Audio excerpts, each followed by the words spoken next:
que salga todo. Listo, ya ahora sí estoy grabando. Edgar, ya ahora sí tienes la palabra. Bueno, buenas tardes a todos. Bueno, hoy vamos a comenzar una serie de discusiones sobre la teoría de velocidad cuántica. La teoría de velocidad cuántica, pues, es un modelo reciente basado en mecánica cuántica que nos permite estudiar los fenómenos de transferencia y transporte electrónico a nivel de nanoescala. Y hoy voy a enfocar la presentación como la teoría de velocidad cuántica, un nuevo enfoque que me permite explorar la estructura electrónica de materiales a nanoescala, ¿vale? Entonces, voy a comenzar con una introducción. Antes de iniciar la introducción, quiero decirles que si ustedes tienen alguna pregunta en lo que voy explicando, alguna duda, algo no quedó claro, alguna refutar alguna cosa que yo dije, siéntanse en libertad. La idea es hacer una discusión y que si hay conceptos nuevos que con mi explicación no quedan claros, ustedes puedan preguntar, ¿vale? Entonces, vamos a avanzar. Entonces, los materiales a nanoescala, es decir, materiales con tamaño o dimensiones nanométricas, son considerados como los bloques de construcción o las unidades fundamentales de diferentes aplicaciones en nanociencia y nanotecnología. Entre estas aplicaciones podemos mencionar algunas importantes, como las celdas solares, las nanobaterías y algunos dispositivos de fotocatálisis o catálisis. Ejemplos de estos materiales a nanoescala podemos encontrar, por ejemplo, sistemas moleculares. Por ejemplo, moléculas redox. Un ejemplo de estas moléculas redox está la molécula de 11-ferrocenil 1-decanotiol. ¿En qué consiste esta molécula?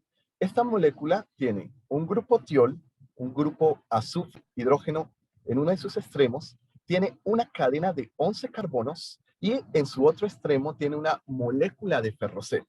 Y esta molécula de ferroceno posee una característica especial.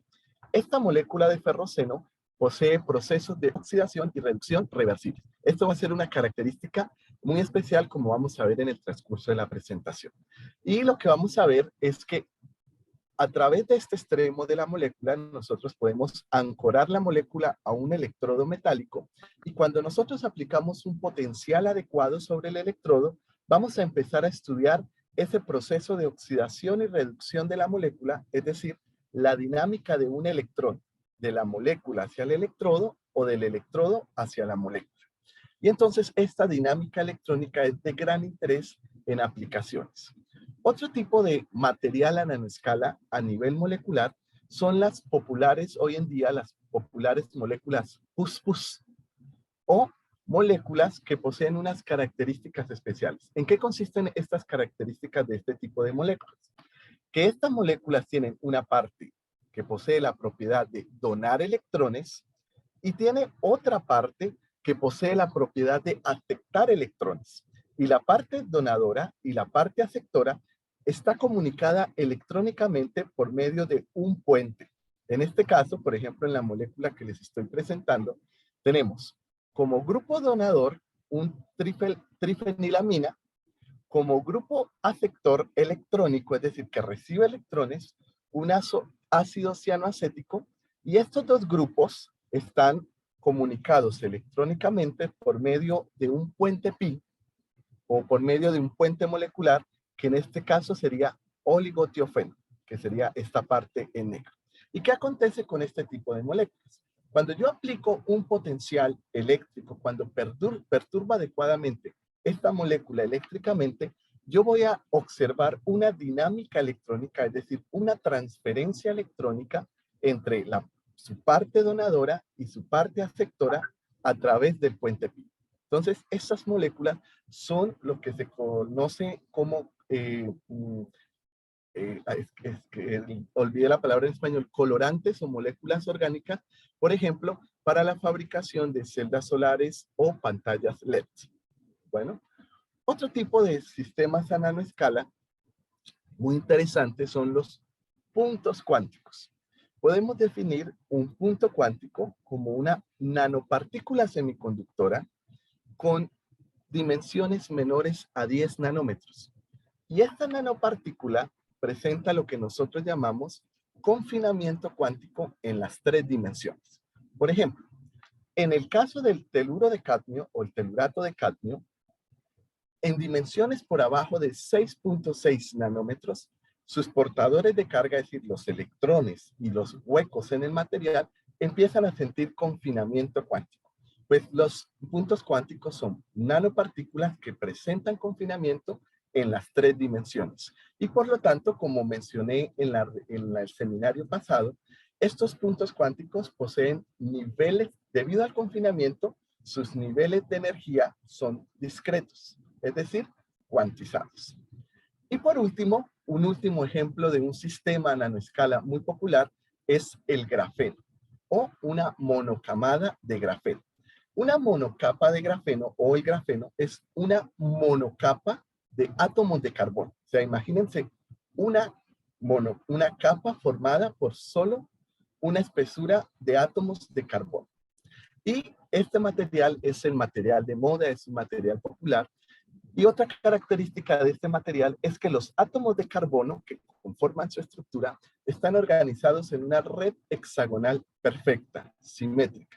Y debido a esa estructura atómica del grafeno, él presenta características muy interesantes. No voy a hablar más del grafeno porque también va a ser uno de los ejemplos que voy a discutir en el seminario. Y estos 4 ejemplos son ejemplos de nanomateriales o sistemas a nanoescalas con propiedades muy interesantes para diferentes aplicaciones. Y entonces, en este sentido, la nanociencia y la nanotecnología aprovecha los fenómenos de transferencia y transporte de electrones en estos sistemas para el desarrollo de dispositivos cuánticos. Cuando hablamos de dispositivos cuánticos, estamos hablando de dispositivos electrónicos, por ejemplo, celdas solares, biosensores, emisores de luz, LED, cuyo funcionamiento está basado en nanomateriales, en esas propiedades cuantizadas de los nanomateriales. Sin embargo, el desarrollo de dispositivos cuánticos comerciales de forma real tienen algunas limitaciones que han impedido la comercialización de estos dispositivos. Y entre esas limitaciones es que los fenómenos de transferencia y transporte electrónico, ese fenómeno de dar y recibir electrones, podemos decirlo así, de manera simple, a escalas menores de 10 nanómetros no obedecen las leyes físicas clásicas. Y esto es un problema. Por ejemplo, a estas dimensiones por debajo de 10 nanómetros, los fenómenos de resistencia no obedecen las leyes de Kirchhoff que nosotros conocemos clásicamente. Y eso ha impedido el desarrollo o la fabricación de estos dispositivos. Por tanto, frente a esta limitación, 2 necesidades son evidentes para seguir avanzando en el desarrollo de estos dispositivos cuánticos que han demostrado ser mejores o tener mejores rendimientos que dispositivos basados en materiales volumétricos UV. Y entonces 2 necesidades son evidentes en este escenario. La primera necesidad, para poder entender los fenómenos de transferencia y transporte electrónico en estos nanomateriales, es la propuesta de modelos teóricos basados en la mecánica cuántica, ya que los fenómenos de transporte y transferencia electrónica a esta escala responden a las leyes cuánticas.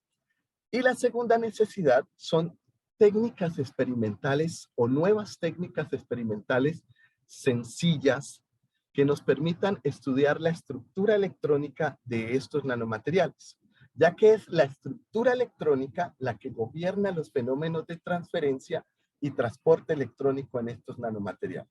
Por ejemplo, las principales técnicas para estudiar la estructura electrónica de materiales se basan en espectroscopías o en microscopías electrónicas de tunelamiento.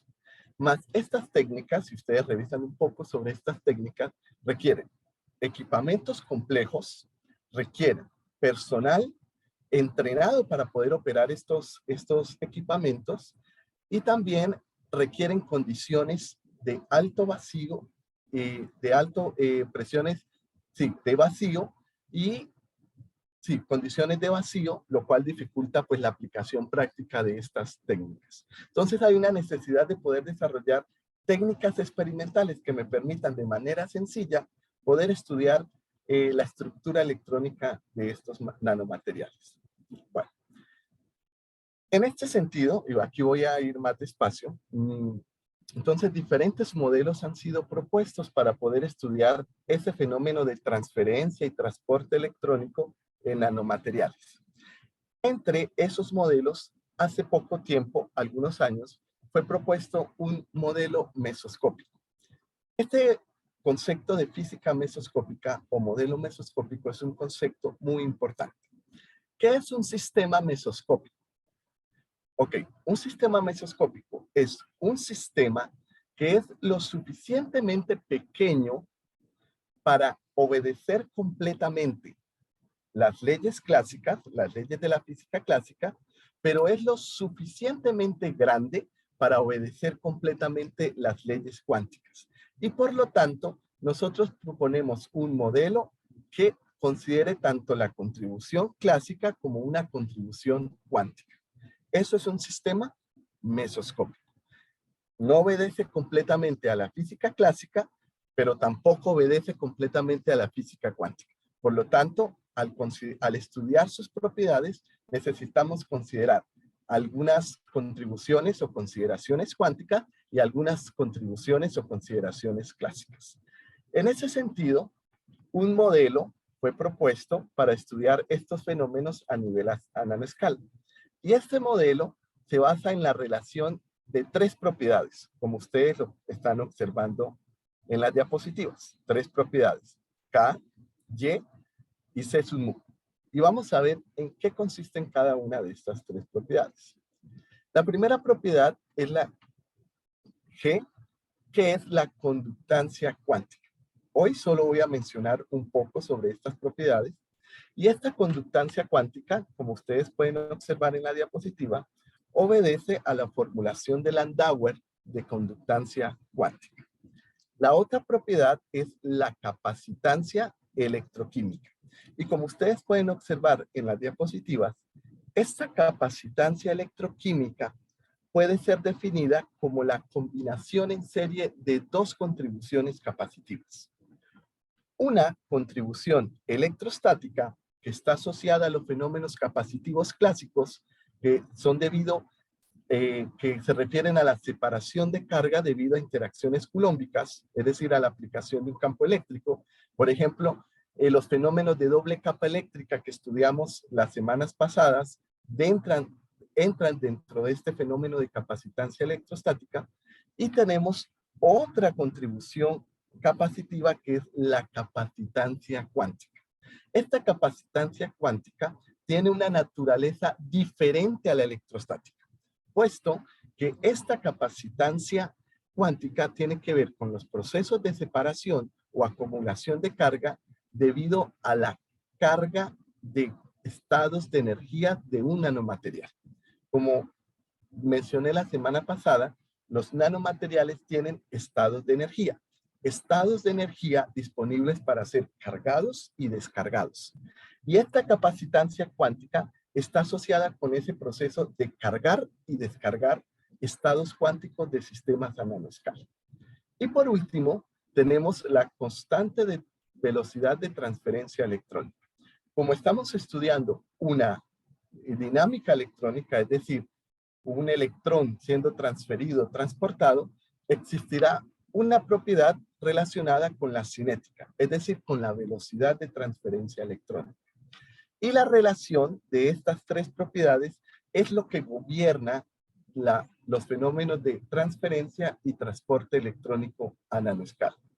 Cada una de estas propiedades ha sido estudiada en detalle por nuestro grupo, pero para la discusión de este seminario, vámonos a enfocar un poco sobre la definición de capacitancia electroquímica, que como mencioné anteriormente, puede ser definida como la combinación de una capacitancia electrostática o clásica y una capacitancia cuántica. Y ahora consideremos lo siguiente. Consideremos que tenemos sobre un electrodo conductor, por ejemplo, oro, platino, carbono, carbón vítreo. Y sobre ese electrodo conductor depositamos, ancoramos, ligamos, de alguna manera, un material a nanoescala, sabiendo que ese material a nanoescala puede ser una molécula, puntos cuánticos, grafeno. Y ahora embebemos o colocamos esta unión en un medio electrolítico. Para este caso, cuando una unión electrodo material a nanoescala está embebido en un medio electrolítico y observamos el proceso de carga y descarga de los estados de energía del material a nanoescala, vamos a observar la siguiente condición. Por hoy les voy a pedir que crean en mí en esta aproximación. En la próxima sesión les haré la demostración de esta aproximación que ustedes están observando aquí. Para este caso, cuando yo tengo un electrodo conductor o un material a nanoescala acoplado a un electrodo conductor y embebido en un medio electrolítico, ya sabemos que es un medio electrolítico, o sea, solvente más iones, la capacitancia electrostática es mucho mayor que la capacitancia cuántica. Si nosotros aplicamos esta aproximación, quiere decir que el término 1 sobre la capacitancia electrostática tenderá a 0 y por lo tanto, para esta clase de interfaces electroquímicas, puedo llegar a esta aproximación, que la respuesta de capacitancia electroquímica de estas interfaces es aproximadamente igual a la capacitancia cuántica. Es decir, que en este caso, cuando yo tengo un material a nanoescala acoplado a un electrodo conductor, embebido en un medio electrolítico, y estudio el proceso de carga y descarga de sus niveles de energía, es la contribución cuántica quien domina la respuesta de capacitancia del sistema.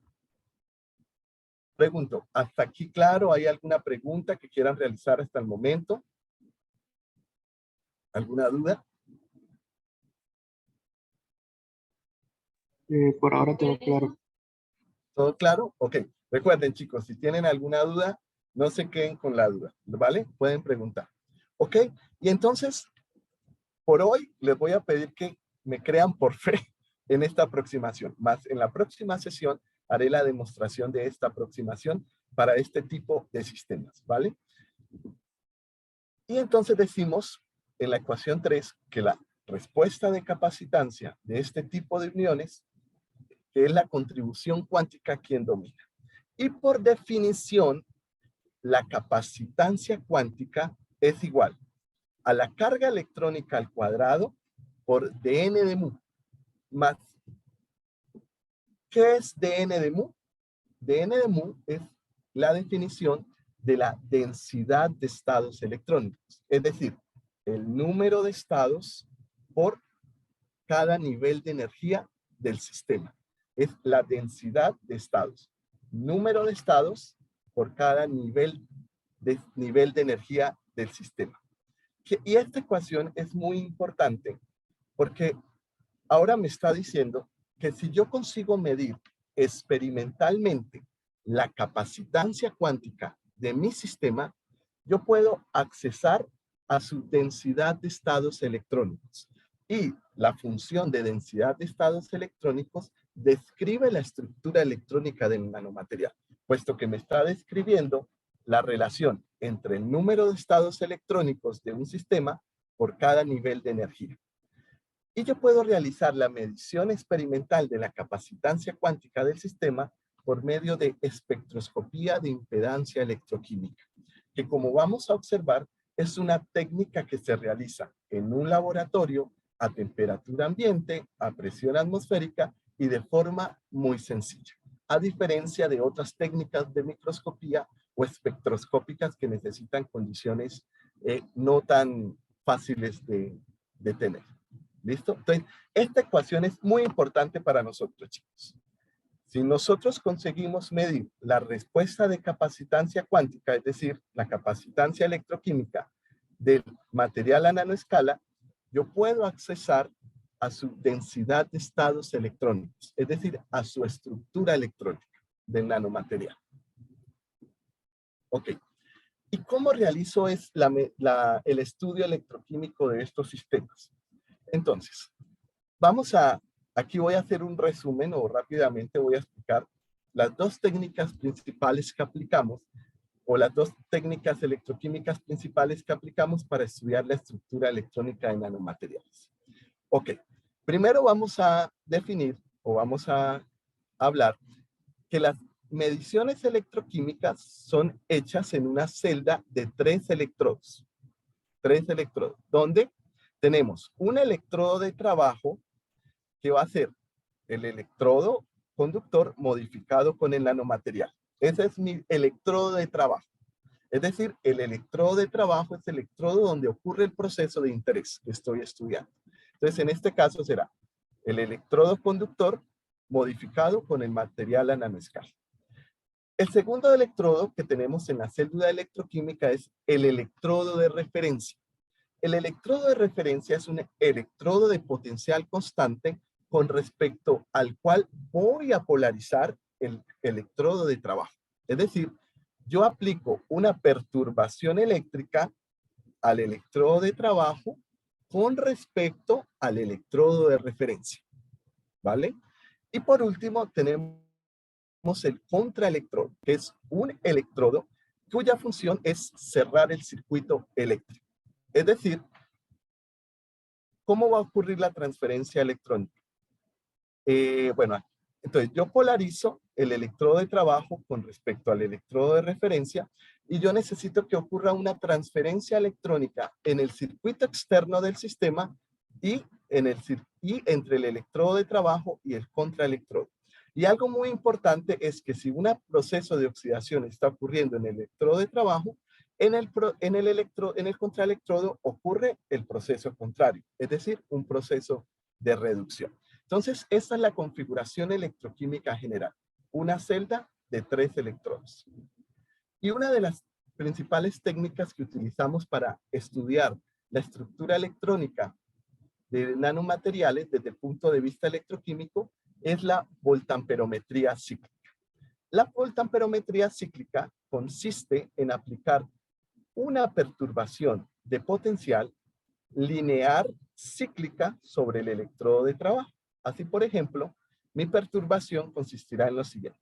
En una barredura de potencial en el tiempo lineal, donde la barredura inicia en un potencial inicial, va a un límite superior, va a un límite inferior y regresa al valor inicial de potencial. Esa es la perturbación.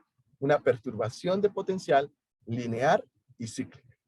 Y como respuesta a esta perturbación, yo tengo lo que se llama un voltamperograma cíclico, que es una gráfica de corriente o densidad de corriente versus potencial.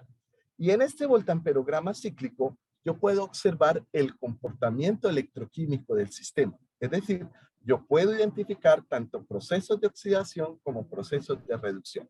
En este caso, en este gráfico de voltamperograma cíclico, yo puedo identificar potenciales positivos y potenciales negativos.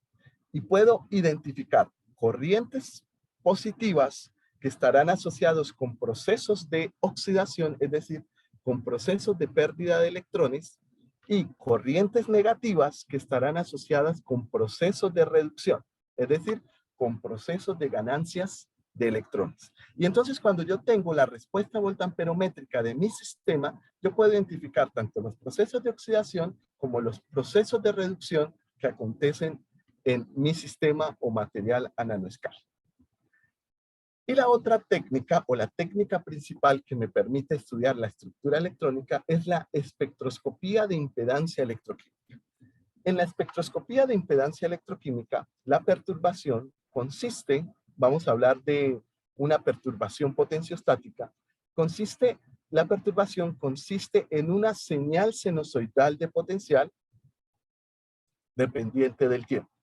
Entonces, yo aplico la perturbación, que es una onda sinusoidal de potencial, y el equipo con que trabajamos en electroquímica, que es el potenciostato, obtiene una respuesta en corriente, que también será una señal sinusoidal de corriente dependiente del tiempo, considerando la desfase entre las dos señales de perturbación y respuesta.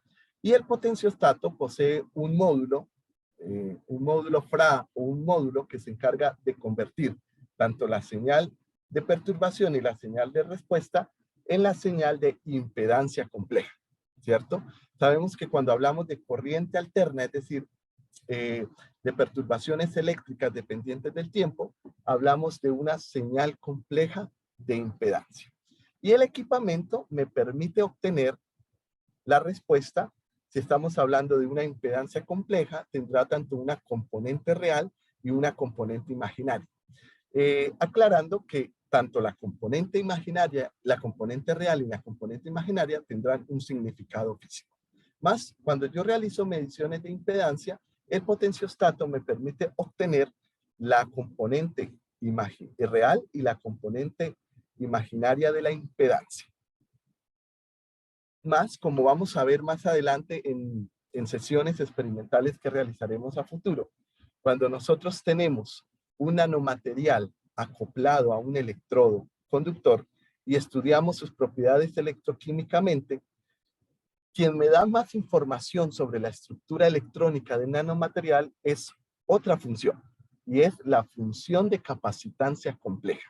Que claro, yo puedo obtener la función de capacitancia compleja a partir de los datos de impedancia. Así, por ejemplo, yo puedo obtener la componente real de capacitancia a partir de la componente imaginaria de la impedancia y la componente imaginaria de la capacitancia a partir de la componente real de la impedancia. Entonces yo obtengo los datos de impedancia y aplico estas ecuaciones para poder transformar, llamémoslo así, los datos de impedancia a los datos de capacitancia. Y obteniendo los datos de capacitancia, ahora existen diferentes maneras de analizar los datos de capacitancia para poder obtener información sobre las propiedades cuánticas de los sistemas. Una de esas maneras de analizar es lo que conocemos como un diagrama de Nyquist, que es un diagrama en el plano complejo donde graficamos la componente imaginaria de la capacitancia versus la componente real. Y lo que vamos a obtener es una respuesta en forma de semicírculo, que nosotros llamamos semicírculo capacitivo. Quiero aclarar para ustedes que aquí estoy dando un resumen o un breve resumen de lo que consiste las técnicas. A medida que vayamos discutiendo más sobre impedancia, vamos a entender un poco más. Y donde vamos a observar que la componente real de la capacitancia a bajas frecuencias, que recuerden que yo estoy haciendo una barredura de frecuencias, estoy excitando el sistema haciendo una barredura de frecuencias de altas frecuencias a bajas frecuencias. Y la componente real de la capacitancia para frecuencias tendiendo a cero, a bajas frecuencias, corresponde a la capacitancia cuántica del sistema. Esta demostración también la puedo realizar en otra próxima sesión del seminario, donde puedo demostrar que a bajas frecuencias la componente real de la capacitancia corresponde a la capacitancia cuántica del sistema, ¿vale? Entonces, en cierta manera, estos son los elementos que vamos a necesitar para poder entender dos ejemplos de sistemas que he traído hoy. Bueno. Entonces, el primer sistema que vamos a estudiar teóricamente y experimentalmente hoy, como ejemplo, son monocapas moleculares redox. Recuerde que dije que redox era porque estas moléculas poseen una propiedad electroquímica especial. Ellas se oxidan y se reducen de manera reversible. Es decir, tienen la propiedad, vamos a definirlo de manera simple, de donar y aceptar electrones de manera reversible. ¿Ok? Y específicamente vamos a estudiar monocamadas peptídicas, redox. Ya vamos a entender qué es un péptido, ¿vale? Más, de manera general, lo que nosotros tenemos es un electrodo de oro modificado por una monocapa de moléculas. Ustedes están observando aquí. donde estas moléculas o las ondas terminales de las moléculas son moléculas redox. Y estas moléculas redox están acopladas electrónicamente a un electrodo por medio de un puente molecular. Y esta película molecular o esta monocapa molecular posee una espesura menor a 2 nanómetros. Y ahora colocamos esta unión electrodo monocapa molecular en un medio electrolítico. Cuando hablamos de moléculas redox, volvemos a recordar para que la definición quede clara, es que estas moléculas poseen comportamiento de reducción y oxidación reversible. Y entonces, ese proceso de oxidación y reducción reversible puede ser descrito por esta ecuación química, donde tenemos una especie oxidada más un electrón formará la especie reducida. Pero la reacción ocurre en las dos direcciones. Si yo obtengo la especie reducida y pierde un electrón, obtengo la especie oxidada. Y vamos a hablar específicamente de un tipo de monocapas redox peptídicas, donde estas moléculas corresponden a un péptido. ¿Qué es un péptido? Sin complicarnos. Un péptido es una molécula o una estructura molecular que consiste en unidades llamados aminoácidos. Por ejemplo, el péptido que está mostrado aquí en la tela está constituido por un aminoácido que se llama cisteína o por la secuencia de aminoácidos cisteína, alanina, alanina, glutamato y además posee un grupo de ferroceno. Pero dentro de esa estructura peptídica, vamos a identificar algunos grupos funcionales importantes. Entonces, tenemos el grupo tiol, azufre, hidrógeno, que es por medio del cual la molécula se va a ligar al electrodo de oro, químicamente. Entonces, yo tengo una superficie de oro, esa superficie de oro la incubo en una solución que contiene este péptido, y este grupo tiol posee una alta afinidad química con el oro, y entonces ocurre una ligación química o un enlace químico entre este grupo tiol y el oro. El otro grupo de interés va a ser el grupo de ferroceno, la molécula de ferroceno, que posee la propiedad de oxidarse y reducirse reversiblemente. Entonces tenemos la forma oxidada, que será ferroceno más un electrón, forma ferroceno, y la reacción ocurre en ambas direcciones. El ferroceno, si pierde un electrón, formará la forma oxidada, que es ferroceno más. Y bueno, y otro grupo, solo para mencionar y que va a ser importante cuando hablemos de aplicaciones, es el grupo carboxil. Y entonces, ¿qué ocurre? Cuando yo tengo esta monocamada de péptidos, ¿tá?, ligados sobre la superficie de oro, y yo polarizo adecuadamente, es decir, con el potencial adecuado al electrodo de oro, inicia una dinámica electrónica entre el electrodo de oro, que es un reservorio de electrones, es un metal, por lo tanto tiene una alta densidad electrónica, ¿cierto? Y ahí vemos el modelo de electrones libres en los metales, como si fuera un mar de electrones. Por eso lo llamamos un reservorio electrónico. Tiene la capacidad de dar y recibir electrones. Y entonces cuando polarizamos este electrodo, nosotros generamos una dinámica electrónica, es decir, una transferencia electrónica entre el electrodo y la molécula de ferroceno más, la molécula de ferroceno, y entre la molécula de ferroceno y el electrodo, donde obtendremos el proceso de oxidación cuando la molécula de ferroceno transfiere un electrón hacia el electrodo, y veremos el proceso de reducción cuando ocurre la transferencia de un electrón del electrodo de oro a la molécula de ferroceno. Y entonces comienza a haber esa dinámica electrónica entre la molécula de ferroceno y el electrodo. Y yo les mencioné la semana pasada que esa dinámica electrónica es un proceso cuántico, porque realmente en la molécula lo que vemos son estados de energía disponibles para ocupar y ser desocupados. Y entonces es un fenómeno cuántico porque lo que estamos viendo es la carga y descarga de estados de energía de la molécula de ferroceno. ¿Preguntas hasta aquí? ¿Alguna pregunta hasta aquí? No, ninguna por ahora. ¿Todo claro? ¿Todo muy confuso? Bueno, ok. Entonces, hasta aquí vamos bien. Entonces, tenemos una monocapa, una película de péptidos que tienen una molécula de ferroceno y cuando yo polarizo adecuadamente el electrodo, observo esa dinámica electrónica. Ok. Y entonces, ahora, como les mencioné anteriormente, vamos a estudiar esa dinámica electrónica por voltamperometría cíclica y por impedancia electroquímica. Y entonces, ponemos nuestro electrodo modificado con la monocapa peptídica en una celda electroquímica y hacemos una barredura de potencial.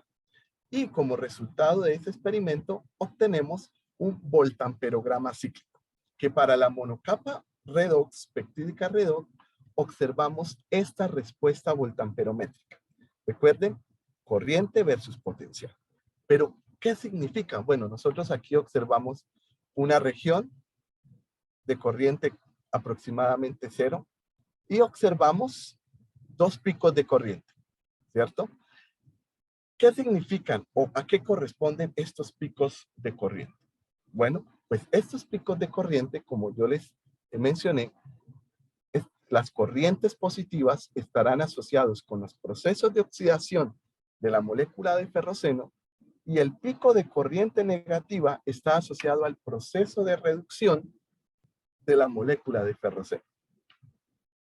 Es decir, esta corriente positiva está asociada a este proceso, a la transferencia de un electrón de la molécula de ferroceno al electrodo y el pico de reducción en corrientes negativas estará asociado al proceso de reducción, es decir, a la transferencia de un electrón del electrodo a la molécula de ferroceno. Y algo importante es que si ustedes observan, si yo trazo una línea a cierto potencial, voy a observar que tanto se presentan corrientes de oxidación y corrientes de reducción a un mismo potencial. Es decir, que en esta ventana donde ocurren los procesos de oxidación y reducción a un mismo potencial, están ocurriendo los dos procesos. Es decir, estoy oxidando y reduciendo a un mismo potencial. Y yo puedo identificar en esta ventana de potencial un potencial que nosotros en electroquímica llamamos potencial formal o potencial de equilibrio, que en este caso para el péptido corresponde a 370 milivoltios. Y a este potencial o potencial de equilibrio existe un equilibrio entre la oxidación y la reducción. Es decir, que la velocidad de oxidación y de reducción a este potencial formal o de equilibrio, es igual. Entonces, en este caso, solo para que lo tengamos en nuestra mente, para discusiones futuras, en este caso, cuando hay un equilibrio cinético entre los dos procesos, estamos hablando de un equilibrio dinámico. Ok, entonces, más este es el comportamiento voltamperométrico observado para monocapas redox, un pico de oxidación y un pico de reducción. Y decimos que también nos dice que tiene un comportamiento electroquímico reversible porque los picos de oxidación y reducción casi se superponen.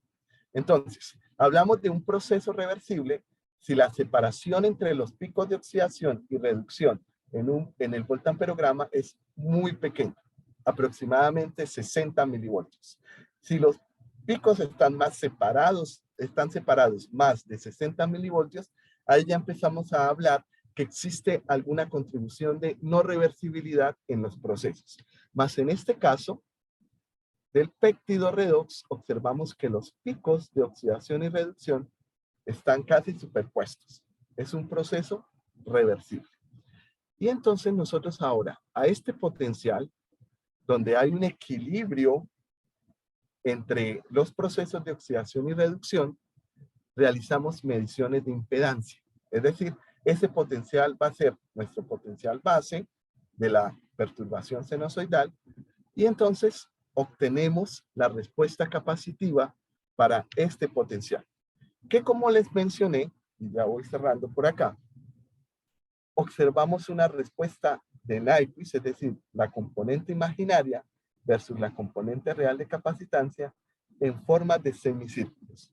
Y como les mencioné, la componente real de la capacitancia a bajas frecuencias corresponde a la respuesta de capacitancia cuántica de nuestro sistema, puesto que sabemos que hicimos la consideración que para este tipo de interfaces es la contribución cuántica quien domina la respuesta de capacitancia.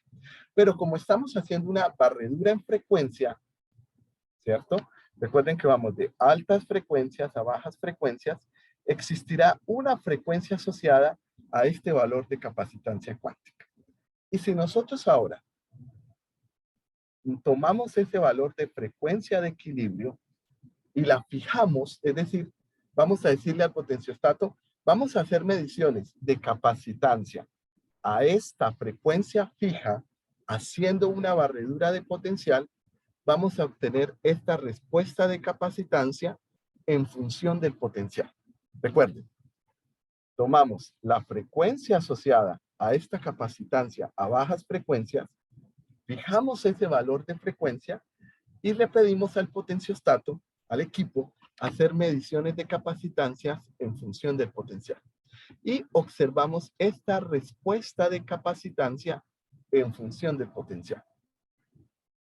Pero ahora, ¿qué quiere decir esa forma? Esa respuesta de capacitancia en función del potencial. Nosotros podríamos decir, bueno, tiene una forma tipo gaussiana, más ¿qué significa esa forma tipo gaussiana que estamos observando de capacitancia cuántica versus potencial para esa monocapa peptídica redox? Entonces recordemos que por definición, la capacitancia cuántica, la respuesta de capacitancia cuántica, es proporcional a la densidad de estados. La respuesta de capacitancia en función del potencial químico, que es una que podríamos decir que depende del potencial eléctrico, es proporcional a la densidad de estados electrónicos de la monocapa peptídica. Si nosotros aplicamos a esta definición de capacitancia cuántica un tratamiento térmico, que por hoy no lo vamos a hacer en detalle, sino esta definición de capacitancia cuántica es una definición cuántica, es decir, fue derivada de la mecánica cuántica a temperatura cero. Pero nosotros no realizamos experimentos a temperatura cero. Por lo tanto, debemos aplicar a esta definición de capacitancia algún tratamiento estadístico, físico-estadístico. Y este tratamiento lo realizamos considerando la distribución de Fermi-Dirac. Cuando nosotros realizamos este tratamiento térmico estadístico, vamos a obtener esta ecuación, que es una ecuación térmica de capacitancia cuántica. Es decir, una ecuación que considera los efectos térmicos, ya que depende de la función de Fermi-Dirac. ¿Por qué consideramos la función de Fermi-Dirac? Porque estamos considerando electrones, ¿cierto? Y sabemos que la dinámica electrónica responde a la estadística de Fermi-Dirac. Y ahora, si nosotros ajustamos esta ecuación a nuestra respuesta experimental, vamos a observar un buen ajuste entre la ecuación térmica o estadística de capacitancia cuántica y los datos experimentales.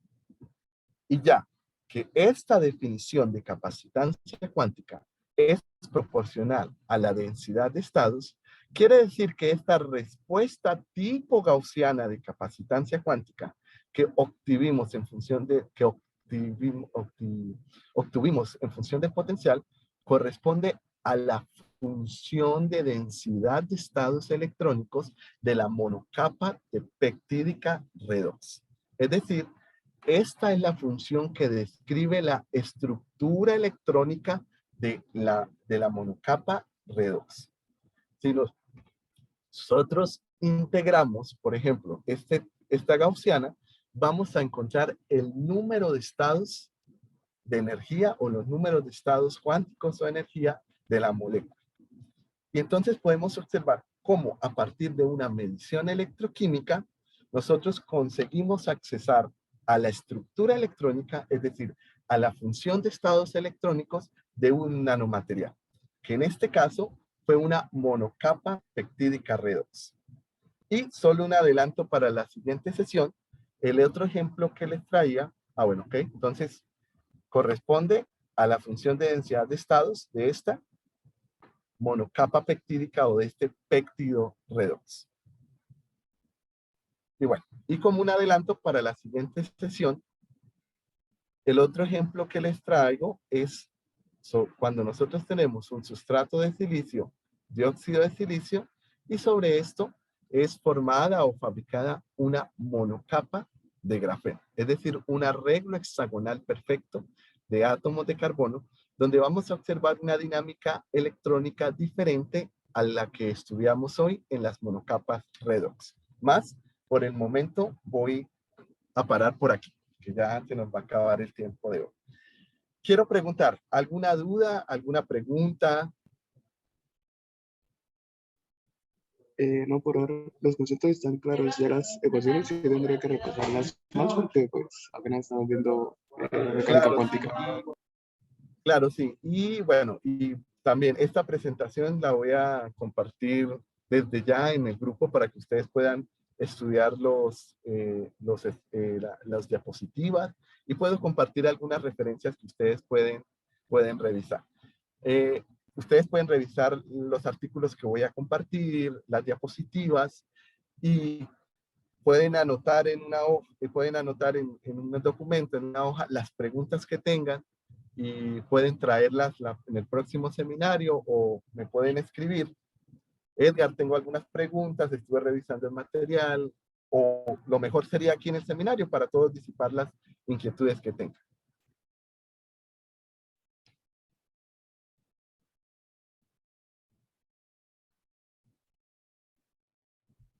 Perfecto, muchas gracias, Edgar. Entonces, si no hay preguntas, nos vemos en el próximo seminario. Buena semana para todos. Muchas gracias. Hasta luego. Muchas Muchas gracias. gracias, Edgar.